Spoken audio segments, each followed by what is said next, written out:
Hello, everybody. My name is Rosie, and welcome to Turn On the AC, a podcast where we talk about what it is to be an Asian Christian creative navigating through life in today's modern society. We hope to create community, inspire, challenge, and encourage our fellow creatives with each episode.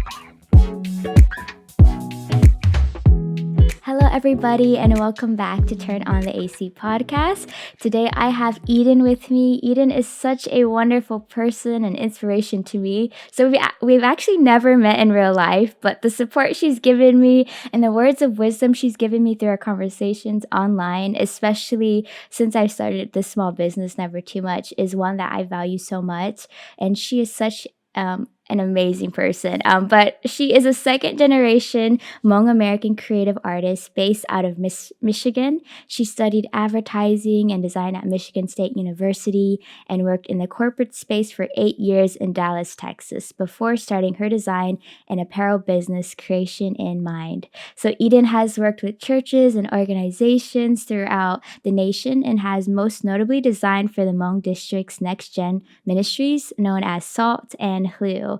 So Eden has a deep heart for prayer and is an advocate for spiritual inner work with the help of the enneagrams. So to become all that God has called us to be. So Eden, I love your aesthetics. I love your brand Creation in Minds and what it stands for. And again, it's always such an encouragement whenever I see your post, especially on social media. And I get to have these conversations with you. And so all of your work is amazing and it just simply glorifies God and all that He is. And so, thank you so much for taking the time to be here. And, with that, I want to lead into the first question, sort of to get to know you. And it's a question I've been asking everyone on this podcast just to open up with. And it is, what is one piece of advice that you would give to your younger self? Rosie, well, first of all, thank you for having me. I mean, I think, like you said, I'm a huge fan of yours. So this is, Ah, I'm I like am such a fangirling. huge, so it's such an honor to be here. But I was thinking about what would be one advice. And honestly, I would give my younger self like so much advice. Right? Um, yes.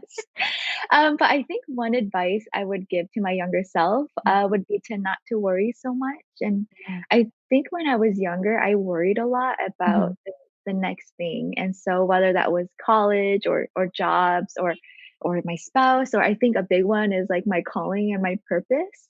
But I think if I could have taught myself to learn to be more present, I Yeah. think that um, I would have seen everything the way that it was supposed to be.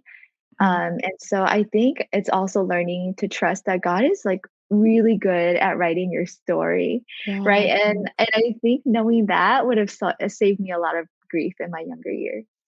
Yeah, I agree. I think so many times we want to write our own story in the sense of, like, taking Mhm. control, and I definitely fall into that category of, like, "God, I got this, like, I can handle this," and then when we do it, it's like,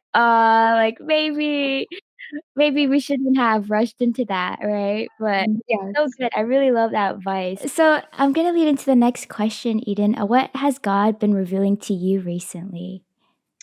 One thing God has been not really revealing to me, but reminding me Mm. of lately is like how much He loves to surprise His children with good gifts. Mm. And I spent a lot of 2021 looking for something that I thought God wanted for my life. And then I just kept hitting walls of silence. And then just recently, he surprised me with something really big, right? Wow. And I think I was just reminded that God like delights so much in seeing his children be happy and to be surprised. And so, yeah, I was reminded that God is a lot of fun when you allow him to be in your life. I love that. I kinda wanna dive deeper into when you said that you're hitting a lot of walls, like, what did you do to continue to have faith in God that He would still, in that sense, not surprise you, but still provide? Yes. So what I did was I prayed every morning, and Mm. I think the wisdom of praying through silence from God, it's a really hard discipline. Yeah. But because I woke up every morning, right, and I knew that I would be met with silence, and that went on for, I want to say, about 6 months. Mm. But I was like, if I discipline myself to keep doing it, then I know that God would show up, and then He did. So I think it's just persevering through it, Yeah. even when it's really hard. Yeah, I agree. It's crazy because that's something God has been revealing to me as well. Wow. Yeah, but it's more of the silence part. It's like still worshiping God in the silence and still choosing to worship Him even though you may not get that answer that you're wanting. And it's been really good. I think I'm reminded by Habakkuk, Mm, and it's just and I think it starts off with although it's a response from God, it's we also have to look back that Habakkuk had probably prayed to God so many times and was met with a lot of also silence. But again, sometimes you don't have like the Habakkuk moment where God's like, "This is why," you know? But yes. I wish that would happen, but I'll take what I can get and the little surprises, little joys and opportunities that God reveals is something that we also have to be aware of to like look for. So Yes, so definitely. good. Yes. Um, Eden, could you share a bit of your testimony, how you found Jesus and how he's helped you through your creative journey? Yes. So I was born in the faith. I grew up in the Hmong Alliance churches. And then I think when I hit college, I was kind of just done with religion. Yeah.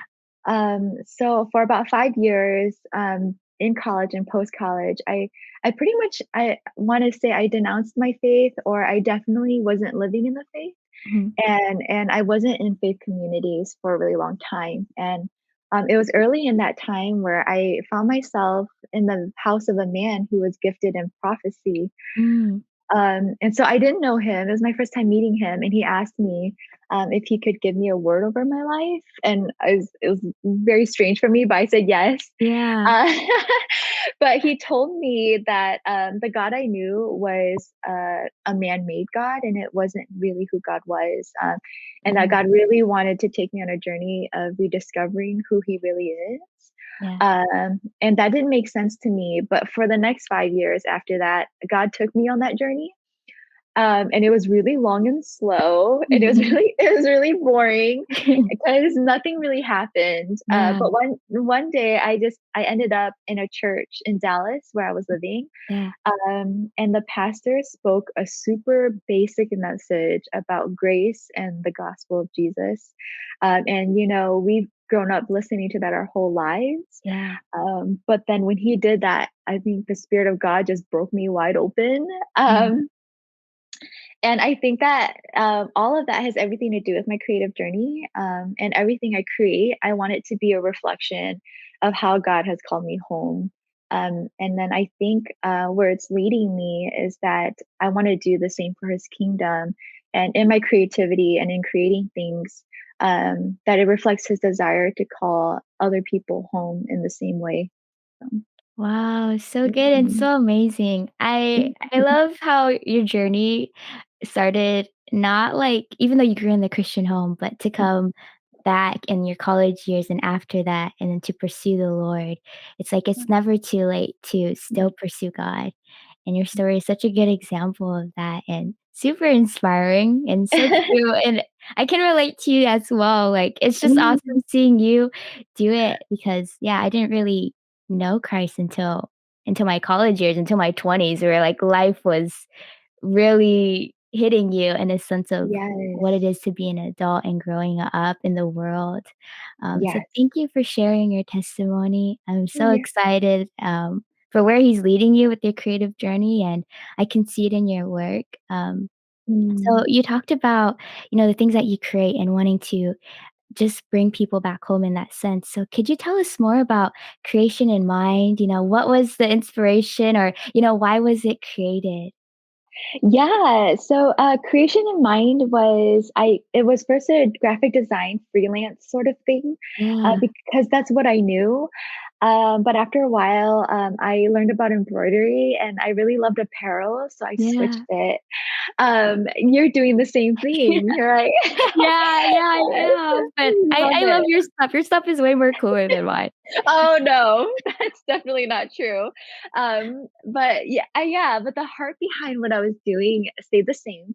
Mm, And so creation in mind was created to honor two things that were happening in the Garden of Eden. yeah, Um, and so one was to celebrate us, humankind, as Imago Dei, right? Are called mhm, to be creative beings as a reflection of a very creative Father. yeah, And then two, that to have our creativity stem from the genesis of prayer, which is daily communion with God, yeah, in that garden. And so, my name reflects my design process, which is first to pray in communion and intimacy with God. And then out of that, how does that reflect our Imago Dei, and how can I bring that design out into the world? And so I used to have this tagline that was designed with creation in mind, and then I yeah. kind of just shortened that for the business name. Wow, so good, and when I first saw the name Creation in Mind, I'm like, "Wow, that's so, like, such a good name for a business," and Really?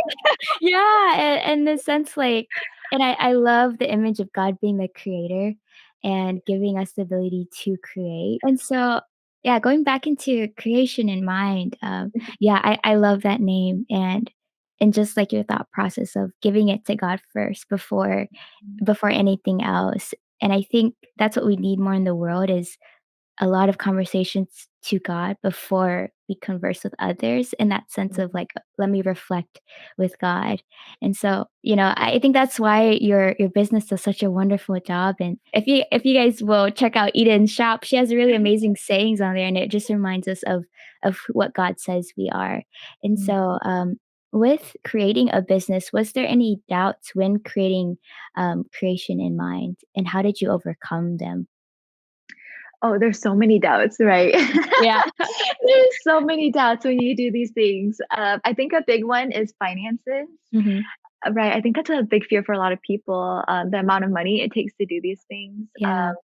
And I think especially like me, if you are raising a family, on a single income household, I Yeah. think that's really scary. And then another big fear of mine was not creating well enough, Mhm. or creating things that people don't like, or for me, creating things that people don't connect with.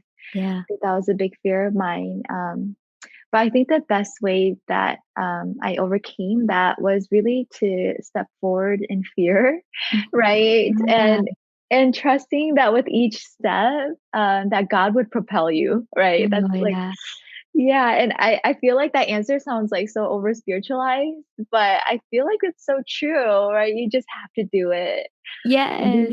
You just have to choose to do it, right? Is it the same for you? Yeah, yeah, it is, and I've heard this saying from Jan and my friend Grace, who also said on this podcast, but Jan told us, when we're faced with 2 decisions, choose the one that requires more faith. Mm, And when I true. heard that, I was like, "Wow." I mean, in a Yeah. sense, it's so true because when we're in those circumstances where we feel like we don't have control, we're like, we have to trust in God that God will be there for us as in a sense. And so it's so amazing to talk to creatives and the way that they see fear or failure. In a sense, like they're not scared of it, although they are, but the Yeah, thing is they don't allow it to stop them from doing what they feel God has called them to do. And so thank you for sharing, of that. course. And how did you overcome those doubts, all of those just like the lies that the enemy was feeding you? How did you overcome those? Yeah, I think like you're saying, it's so good is you have to trust in God's Mm, anointing over your life in your creativity. yeah. But I think another really big thing is a community that is Mm, praying for you. And so I have a group of women who are always championing me, right? They're always calling out yeah. my gifts, always affirming me and praying for me.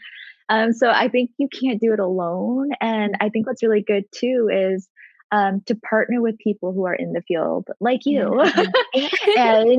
and who is so good at it, so get mentored and led from the front, and then have people cheerlead you from the back. So I think that's also like a very practical way to Yeah. get over fear. So good. Yeah, community Yeah. is huge, Yes. especially because I think especially for creatives, me, I tend to do things by myself, you know? I'm like, "I can do Mhm.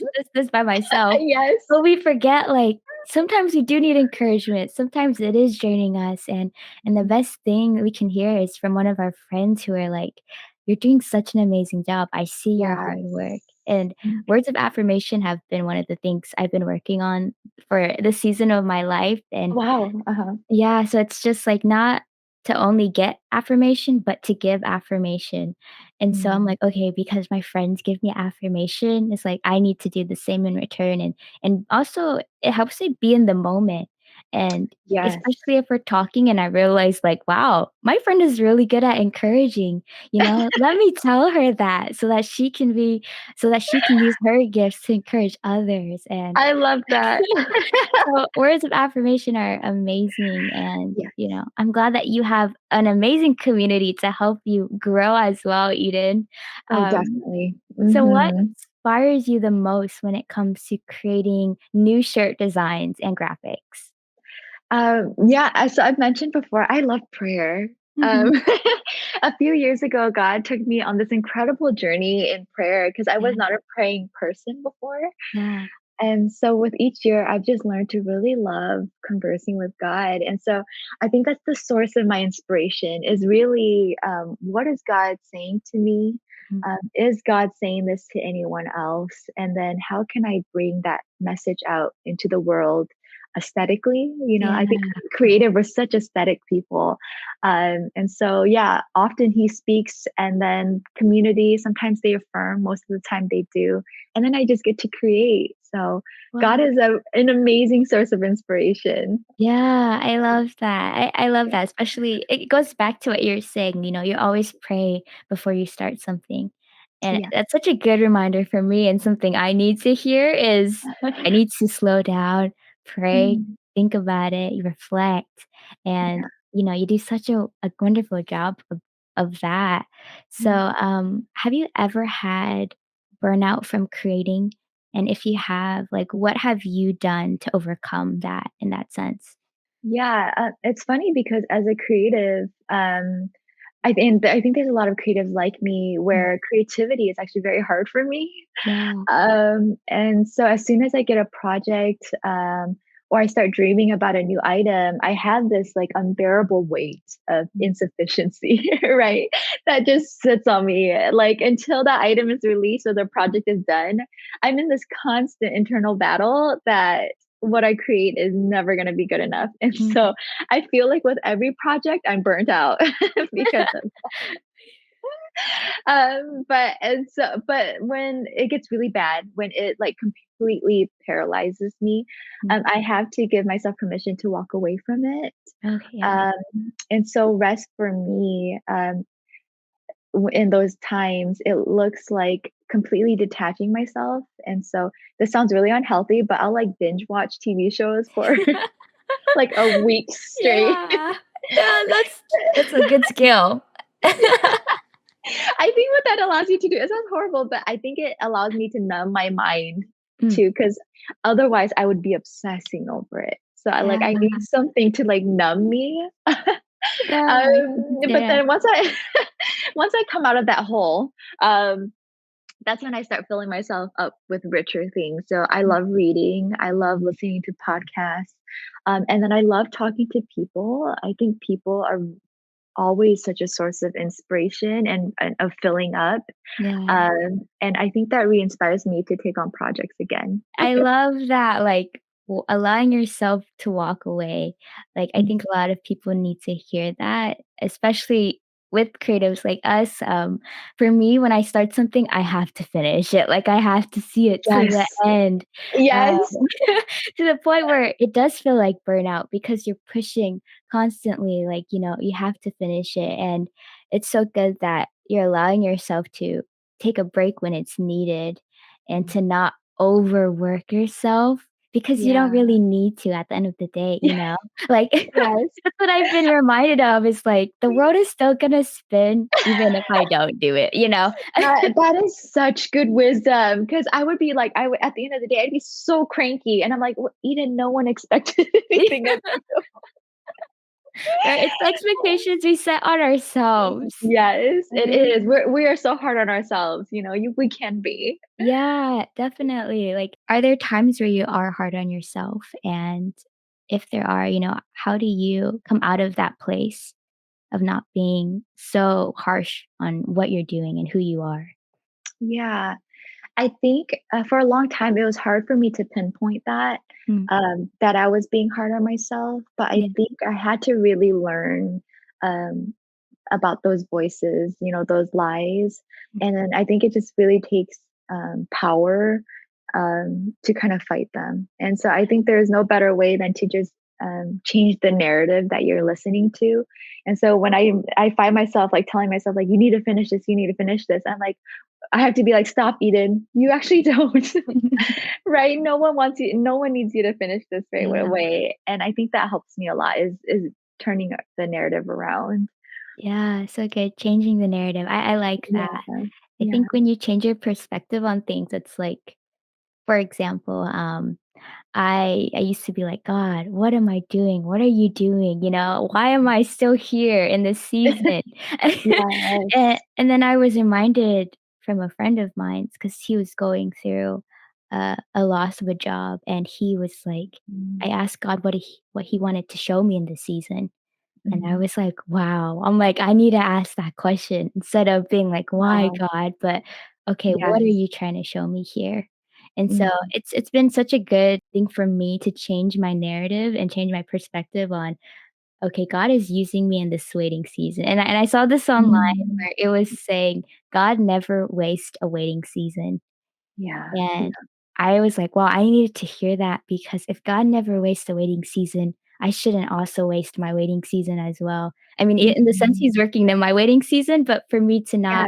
to not waste it and to still use it to still glorify him. So Yes, good. that's so good. And look at you. You're producing so much things. So I feel like your waiting season is gifting so many others. So Oh, thank you, Eden.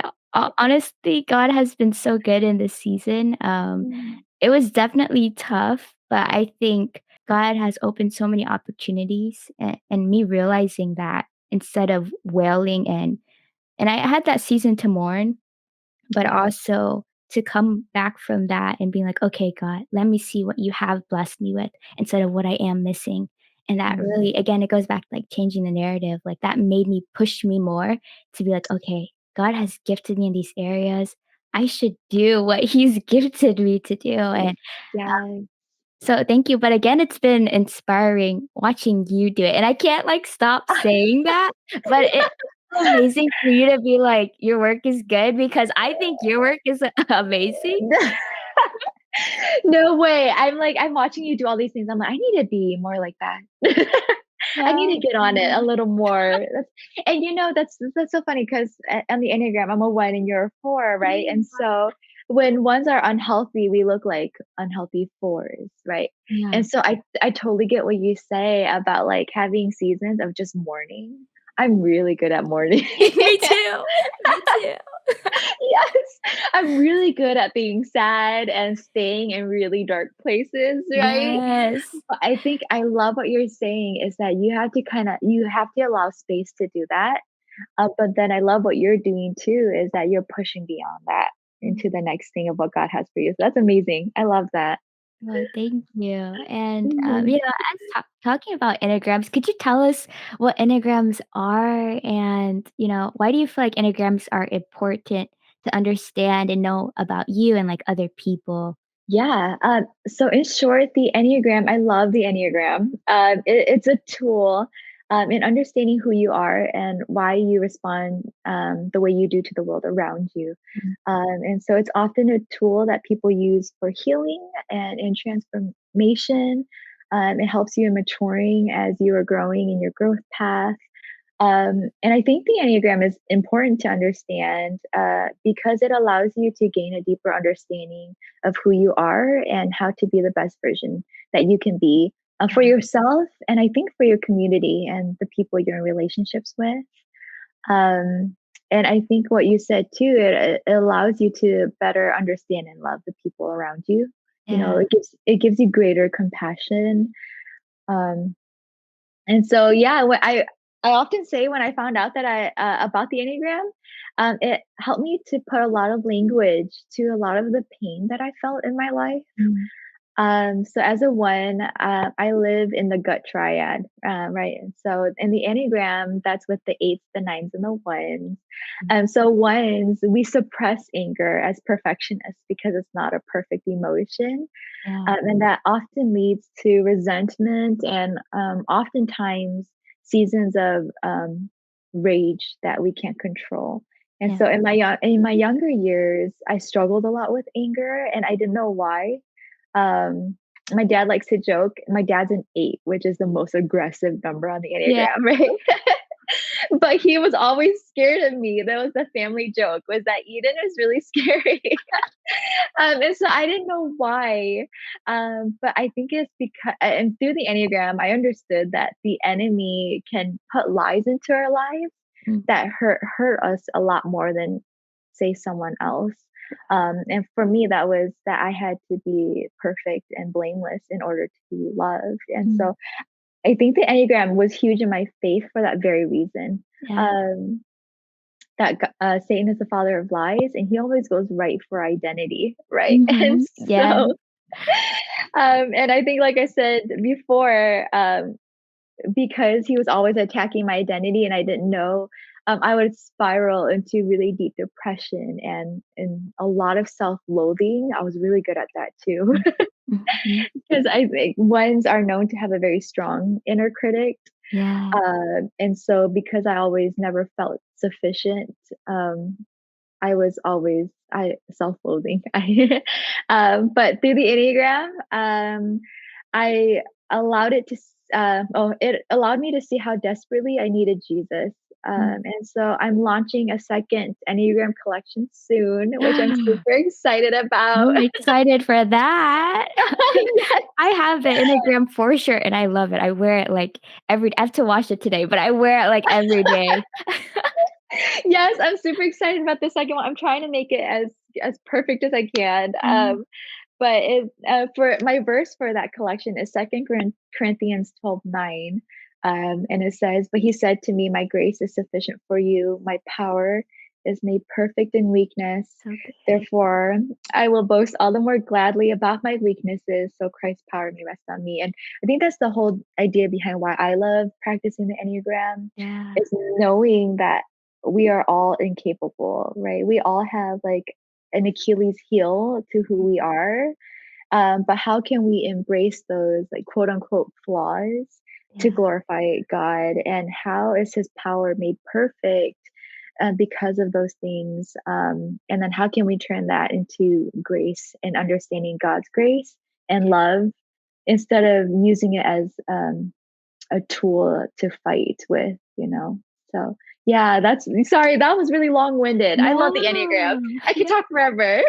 No, I love it. Like, I don't know much about enneagrams, like, I just know about a little bit about my number, and a little bit about others, but I agree with you, like, everything that you said. When I found out I was an Enneagram 4, I was like, Mhm. "Oh my gosh, this makes so much sense."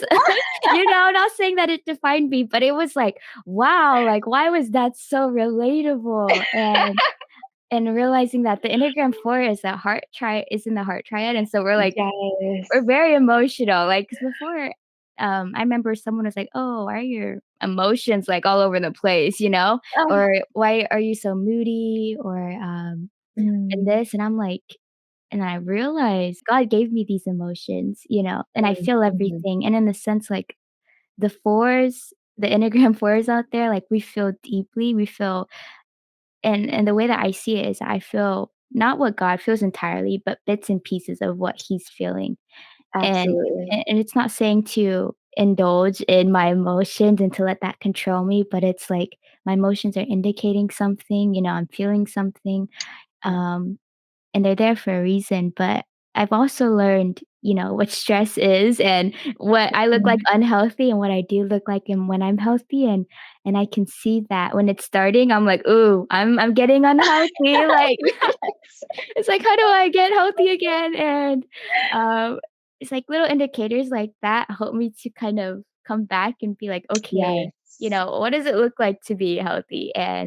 Um and also it spoke a lot to, um, my gifts in the sense of Mm, I mhm, remember in church Sunday school, we played this game, the teacher had words, like, sort of like, "This person is loving," "This person is a great friend," "This mm, person is beautiful," and stuff like that, and it was, like, mhm. these little words, and I remember, like, everyone getting a word and me getting the last word, and I just remember feeling so hurt because I'm like, "God, what are my gifts?" Like, if no one sees Wow. it, like, if and we were kids at that time, and I was like, I felt so again, it goes back to the worth part, and I think Mhm. for the for us who feel deeply, like, when we get attacked about our worth and our identity, like, it hurts more. We get Yes. lost in that sense of, like, "Who am I then?" If I'm not Mhm. creating, who am I? So they say that King David Yeah. would be a 4 on the Enneagram, and I think what you're saying is so true, and I believe this, of course. It's so each number, it allows you to see a glimpse of God, Mm. and what the 4s remind you of is, yes, you guys reveal to us what God feels. Mm, You have access to that in ways that no one else does. yeah. And yeah, and I often say that it's when the 4s pray or when you are in your a given gift, like whether that be prayer or worship or creative, like it's scary how you can make us feel God. Like I've 4s never have heard that. Oh, really? Oh my god, it's like when a 4 walks in the room with their anointing, like, Mm. it's literally like they brought God into the room with them, and you're like, "I Oh, feel like I'm third wheeling between God and this person and this 4 in me." yeah. Oh, So I love that, and I love this conversation about Enneagrams. What inspired you to create the Enneagram collection? And especially, your most recent one, which I love, and just like the words that the Enneagrams needed to hear or the things that they were struggling with, and you were able to put it in that couple of sentences that were so amazing on the T-shirt, but what inspired you to create that line or that I collection? so we're hard on ourselves, right? Mm. So we have to learn to give ourselves grace because no one hates a 1 more than a 1. Mhm. So I'll just say that, and so, you have to, like, train yourself daily Yeah. to, like, fight yourself and give yourself grace, and so I think that's what was my main inspiration through the Enneagram, T-shirts was, to remind everyone in the way that they're wired, that they're fully loved and known despite that kind of lie that is placed in their lives. And so, yeah, I hope that answered your question.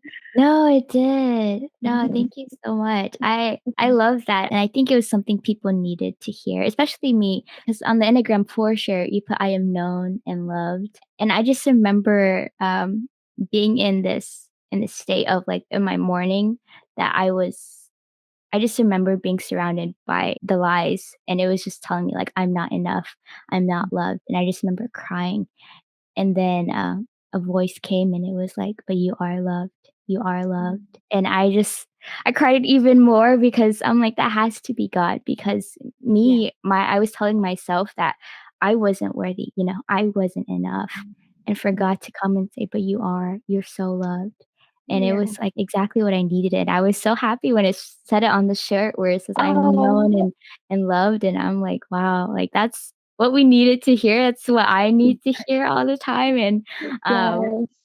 So thank you for making the Enneagram collection. I think it's Of so course. nice to see. And, Eden, so how do you spend your quiet time with God? Is it creativity based, like art, more creating, or is it away from that? And I know we kind of talked about that with you, indulging on the Netflix shows, but what else? How do you spend your time with just God? So with just God, I like to step away from creatives because I feel like when I'm in the creative, I'm fighting my flesh more Yeah. than it is a place of rest for me. And so when I rest with God, I often I do a lot of prayer. And so I'm learning the practice of silent prayer. Mhm. And so learning to be silent with God and listening to Him speak. And so that could be, 30 minutes to an hour of just silence and listening. Um, Another thing is reading scripture. I think that's huge. Um, I love doing that in partnership with prayer to get a better idea of what his voice sounds like. And then also reading other books. I think just by authors, whether that's books on prayer or the Enneagram or leadership. Yeah. I like to do all those things together when I spend time with God. Yeah. Awesome. I love that. And we'll dive a little bit more into those resources a little Mhm. bit later. But the next question is, do you feel that your ethnic and cultural background play a role in things that you create? Or do you feel that your faith plays a bigger role in the things that you create? Mm. So if you know me, I'm a little disconnected from my Hmongness. Mm. My last name is Krahn, and my middle name is pretty much the only Hmong word I can pronounce confidently. Yeah. But even then, I'm pretty sure I'm saying it with like a super strong American accent. No, you're And my, good. Me too. can you speak Hmong? Um, Are I'm you pretty like, good at it? I'm not good at all. Actually, I struggle and Okay. I can sing it. If I have lyrics, I Oh, could yes, sing it, yes. but I can't not on the top of my head. Okay. Yeah, so my siblings and I, like, we always joke with my parents and we blame them because they didn't speak Hmong to us in the house. Yeah. But they did teach us, and we were very well versed in understanding who our Heavenly Father was. So Mm, I think the primary language in our house was of faith, and we grew up with a deeper understanding of my faith identity over my Hmong identity. And so I think because of that, I think faith plays a much larger role in the things that I create. yeah. But I'm also super aware that my audience is mainly Hmong, and so I'm reminded that there is power in community with the Hmong people. And it's Mm, because like one Hmong person saw you that five others do too, And so the yeah. support and the love that come from your Hmong and Asian community, I just don't think there's anything like it. Yeah, I definitely agree. I think it's like the support is crazy amazing. Yeah.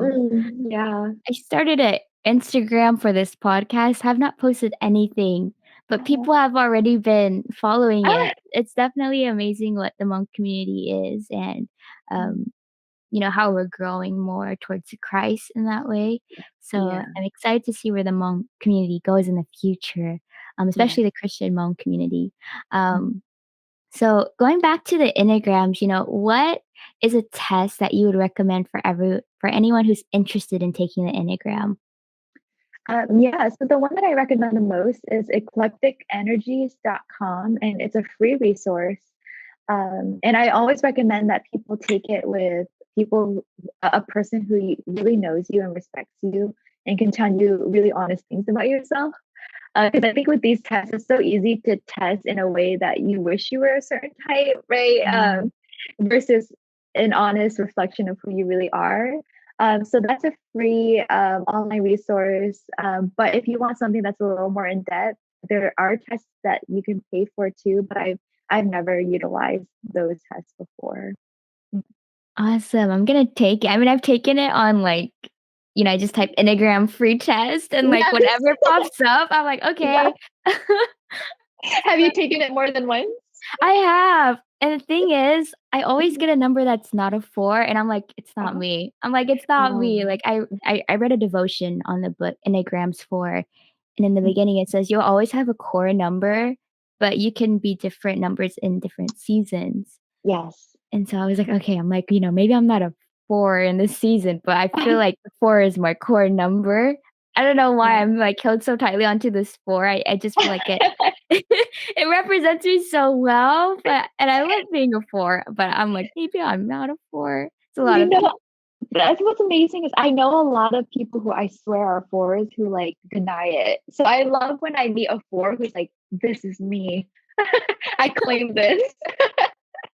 right? I was like, "I feel like it's me," but then Yes. I take, like, the test 3 times, it's telling me I'm, like, 3 different numbers.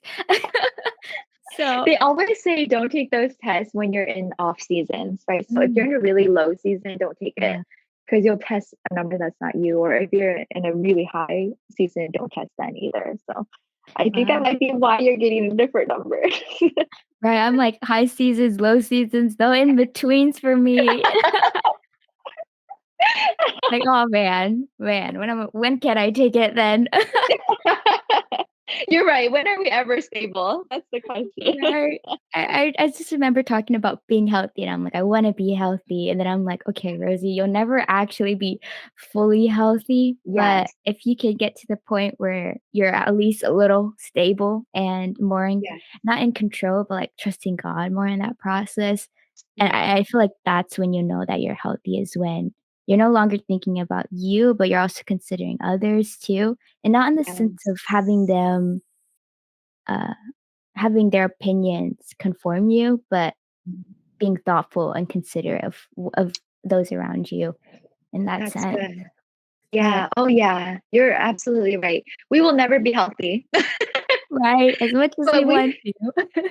right, but you're right, you learn to fight it better, right? I think that yeah, that is the scale of health, I think. Yes, and, Mhm. as we're talking about, being healthy and, like, finding that balance, how do you find balance and find that quiet time, with God while running a business, creating for events like Clue and Saw, and then also creating for yourself and being a mom They and are a handful. Yeah, I have those 3 daughters. They are a handful. But I think, I was very fortunate. I had a mom who modeled it very well. Mhm. And my mom's one of the busiest people I know. She's a physician. She ran 2 clinics. She's one now. She's on medical boards in huge hospitals. She serves and leads in her church. And then she also has 4 adult children, who really need her. And she's 1,000% attentive. But what she does is she wakes up every morning at 4 a.m. to meet with God, right? And Mm. so because I had that model, I modeled my life after her. And so I don't do 4 a.m. because not all of us can do that. But I wake Right? up, but I wake up every morning to meet with God, and there's no excuse. And then I think when I found out that I could do that, everything else kind of just falls into place. I think when I start my day with Jesus, then that easily prioritizes what Mm, comes next in the day, yeah. whether that's spending more time with my children or more time toward my business, or whether that's time to create for organizations or if it's time to create for myself. So yeah, I think really having God start off my day has helped me a lot in being more productive. Yeah, I love that. Mhm. I love that's something I'm trying to implement into my life as well is Yeah. starting my day with God and my quiet time with God in the morning. Because I used to wake up and it would be like Instagram or Facebook, and I was like, whoa, like I felt like, oh, that's me on being Might unhealthy. not be good. Yeah, yeah. I was Hey, like, we all do okay, it. okay, I need to take a break and yeah, and I love um how you're doing that into your life and also realizing that sometimes and I had this conversation in another podcast as well as like sometimes one has to take a hit.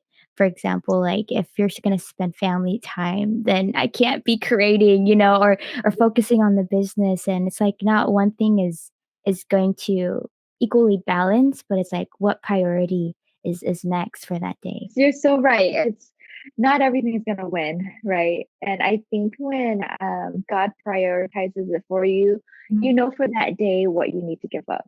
You know, Yes. I think that's what morning prayer helps with. But you're right; it's a hard discipline. And there's this quote I love by Tim Keller, and it says, like morning devotion time, it has to first be a discipline before Mm. it's a desire. Right. Yeah. So when I first started it, oh my God, every morning was so hard. But like Yeah. once it's you discipline yourself enough, and I think that was a 3 to 6 month long process, it becomes a have to, right? So yeah. So for anyone who is can't do it, don't be discouraged. It's not easy. Yeah, I agree with you. I'm starting it too. Mhm. I'm reading a devotion and it starts with stillness and then it ends with stillness Oh um yeah. and so I just remember like being still and I'm like all my thoughts are like running through my mind. I'm an overthinker, so naturally like Yes.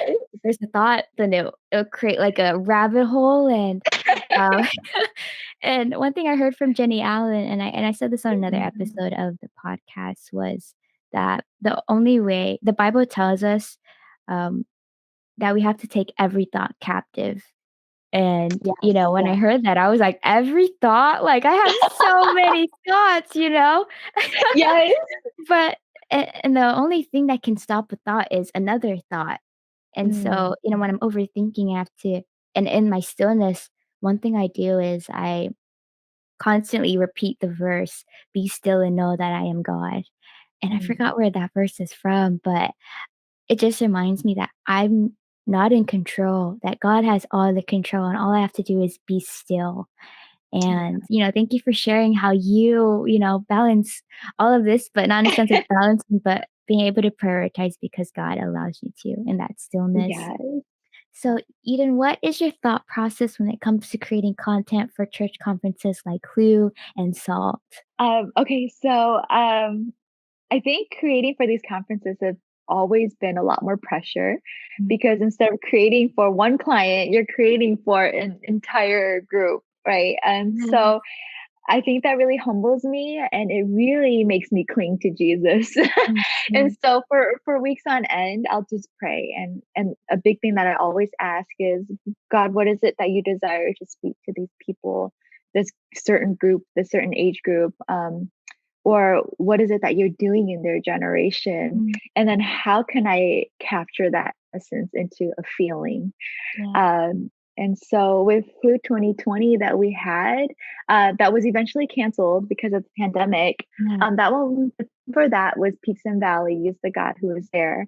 And so for us, we really wanted to embrace the youthfulness of that message and the hope that comes with having a present father. Yeah. Um, but then, of course, that Hulu was pushed to Hulu 2021, which was Sons and Daughters. And you'll notice that one was a lot more moodier, Mm, a little more, a little darker in tone. yeah. Um, because I think that was a hard year. A lot of people were grappling with really hard stuff. We really wanted to be sensitive to that. And I really wanted to illustrate that, even in really hard times, we still have our inheritance to the kingdom of God. And so, yeah, yeah. So I think that's my thought process with those is really leaning into how God is moving in that generation.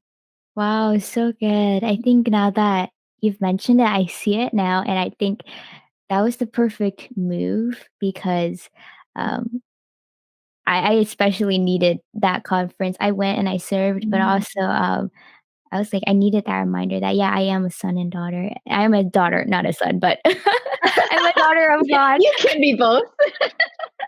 And so yeah, I love that how you were able to hone that season in, not for just you, but for, like, everyone else too, and, it was a message that everyone needed to hear and to see, and, like, graphic-wise, like, so good. Good. Um, Oh, good. no, you're good, Eden. I totally understand about creating for others in the sense of, like, you want everyone to be like, "This is an awesome design," and I've done shirt designs for my youth group, and I'm always worried that they're like, "Oh, I could do something so much better," right? Right, right.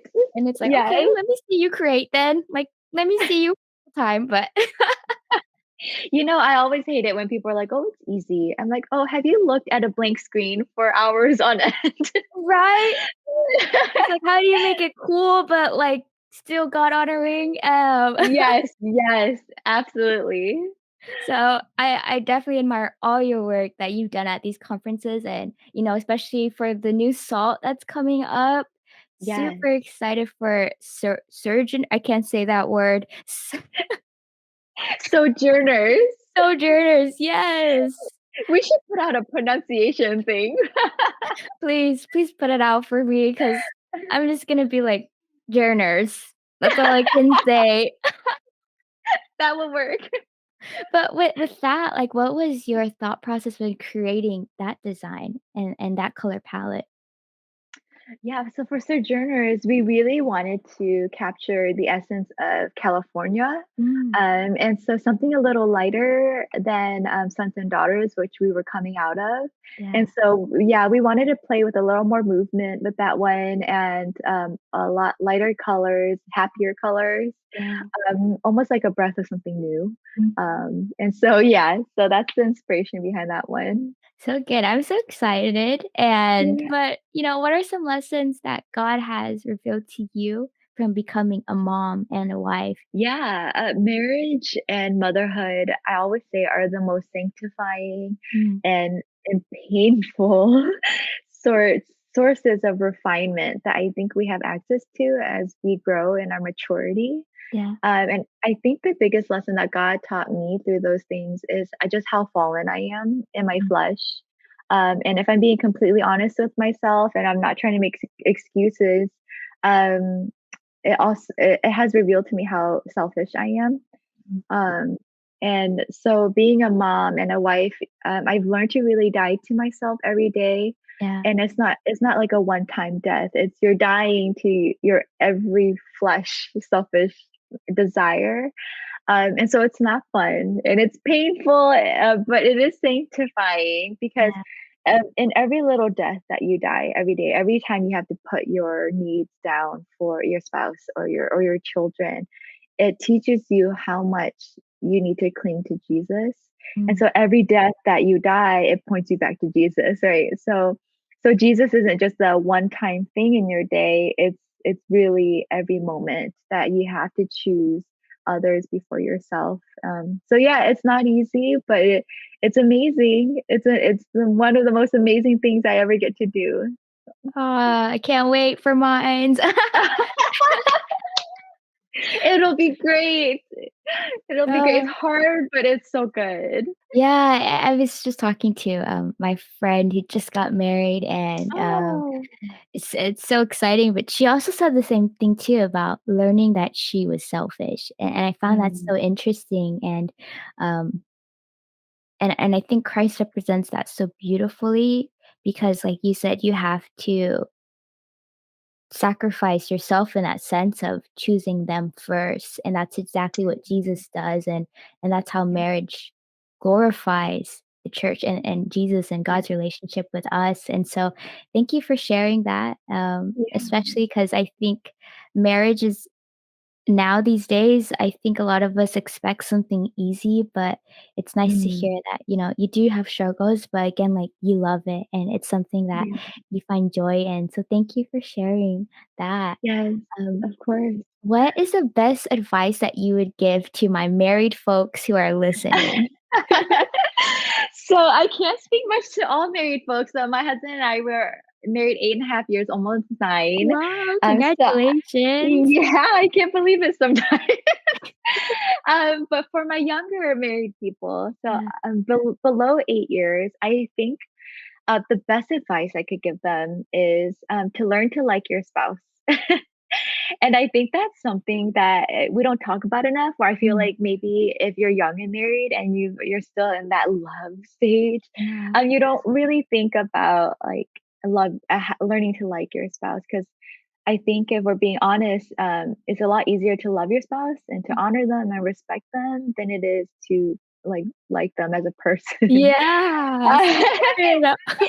Yes, and so one of the best ways that I learned how to do it was through the Enneagram. Um, and so I had to learn the way my husband was wired and why he chose to say things he did says or do the things that he does, Yeah. or why some things that I said hit him in a way that like it was not meant to, and vice versa.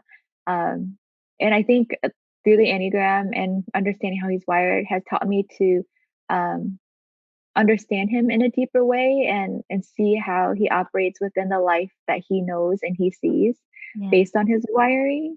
And it's taught me to really like him. So instead of all those things really bothering me, like I learned to really like him a lot. So yeah, Yeah. he's a Wow. cool guy. I'm excited to meet him too, when you guys go to Salt, but or maybe even sooner. I hope to meet you sooner than, Yeah. next Yeah. year. But, Mhm. was it easy for him to have him take the Enneagram test, or was it something that he had to come around to, or, you're like, "Hey, like, take this test for me," you know? How did that come around for both of you guys to take the Enneagram and learn? Yeah, so my younger sister, Mila, she Mm. was big on the Enneagram for a bit, and so I avoided it for a couple of years because I thought it was just, personality typing test, Yeah. right? Which I think a lot of people, I mean, that is what it is. And but then I eventually took it and like I hated it because I didn't want to be a one. Yeah. So, oh my God, this person sounds horrible. Like I don't want this to be me. I took it 3 times because Yeah. I was so offended by being a one. And then every time, but unlike you, every time I took it, it told me I was a one. So, Yeah. so yeah, that's how I did it. And then I started to learn about it a little more and understood what it was, the tool was. Mm. And then I told my husband to take it, and he was pretty easy about it. He took it, and my husband's a 5, and he identified it with it like right away, kind of like you did with your Wow. 4. Yeah. He read it. He read it. He's like, "That's me." I read it. I'm like, "That is 1,000% you." That's so awesome, like, it takes 2 to be willing, and, Yes. I think you guys did that so well. I was, like, trying to tell my brother to take the test too. He's like, "No, it's just a personality test," and I'm, like, over here, like, explaining why you need it, why you need your other people in your life to take it, so, eventually, when he does, I'll update you. Please, please let me know if so they always say, 5s don't like the Enneagram, so it'd be interesting if he was a 5. Right? I have to read on 5s now, Mhm. That's so interesting. And what is the best advice that you would give to someone who is a new mother? Yeah, that one's hard. There's so much advice, to give to new moms, but I think from what I've learned of just, being mentored by moms Mm, also is to pray for your children. I think being a mom, especially a new mom, it's really scary. I think yeah, there's a lot that you feel incapable of, and a lot that's outside of your control. But I think through prayer, you learn that you have a capable father, right? mm, And you have a father who's in control. And so to pray for them from the moment they're conceived. And then I think as they're older, what's even more important is to have them watch you pray and yeah. teach them how to do that too. So yeah, that would be, I think, my best advice. I'm such a huge advocate for mothers' prayers. I feel like there's literally no stronger tool in heaven and earth and hell than a mother's prayer. Because I swear my mom's prayers saved my life. So I'm gonna do that for my own children. Oh, I love that. So good. And I think you showed so well throughout the podcast that prayer is powerful and it Mm, speaks and yeah, especially to have them watch you pray is yeah. especially such a huge blessing. Like I love seeing my parents pray and Mm. it's always encouraging when they're like, I'll pray for us. But diving into back into this, so thank you for sharing, your advice on being a mother and especially to my married people as well. What are some resources that you love learning from and would recommend? And this can be anything from creativity to faith based. Mm. So I think I have more faith-based resources. I love podcasts, so I love that Mhm. you're doing this. One of my favorite podcasts on the Enneagram is by Krista Harden. She does Enneagram and marriage, Mm, and so I love that resource because it helps you understand how your type and your your spouse's type works together. Yeah. Um, and then it also teaches you not just your spouse, but how your type works with other types. So it just in Mm. relationship. Yeah. So I love that tool. It's helped me a lot. And then the Enneagram books. The best intro book is The Way Back to You. I think everyone has heard of that one. It's by Ian Morgan Krahn, and it's a really easy read. So Ian is a 4, and I love reading Enneagram books by 4s because, like I told you, you guys have this supernatural talent of empathizing and knowing and explaining the hearts of other people. And so, because he's a 4 and he wrote that book, I think it's done really well. So I also recommend that one. Awesome. I gotta check those out. I love podcasts and reading books, so Oh, good. it's perfect. I can't Yes. wait. And Eden, where can we connect with you and how can we support you? Yeah, so you can find me on my Instagram. It's at Shop Creation in Mind.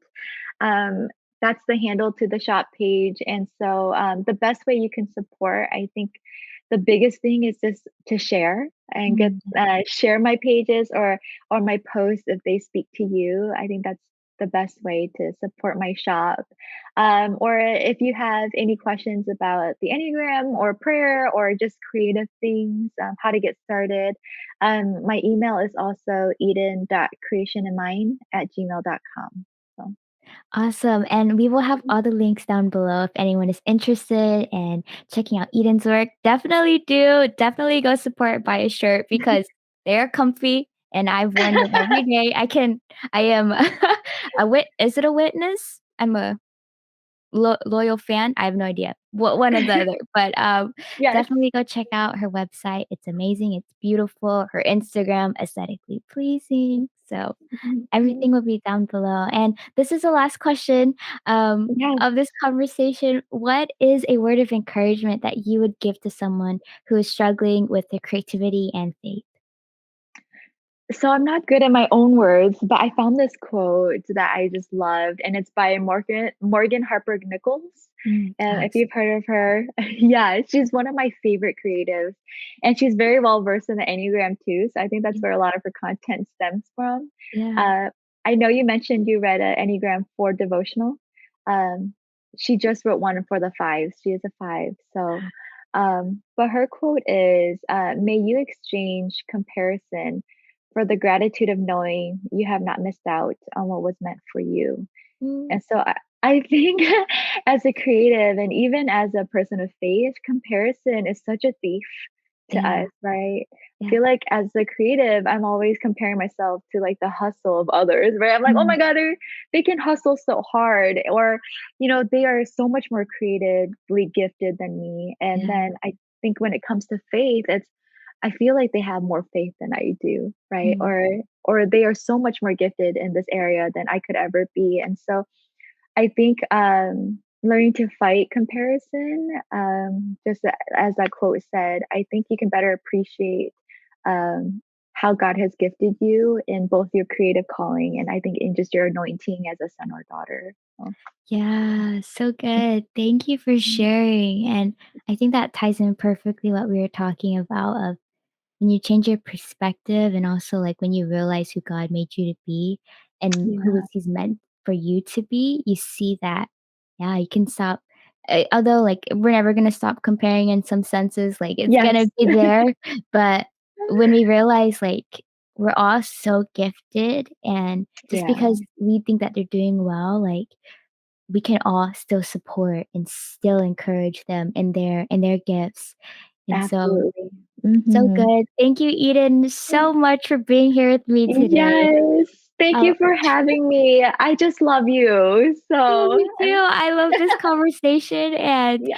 um, with that, this is the end of this episode, so thank you so much, everybody, and have a great day, guys. Bye. Bye.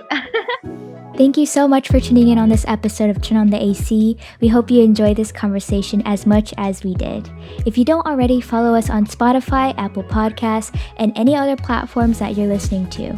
You can also follow me on Instagram at rose.xiong and turn on the AC's podcast on Instagram at the.asiancreatives.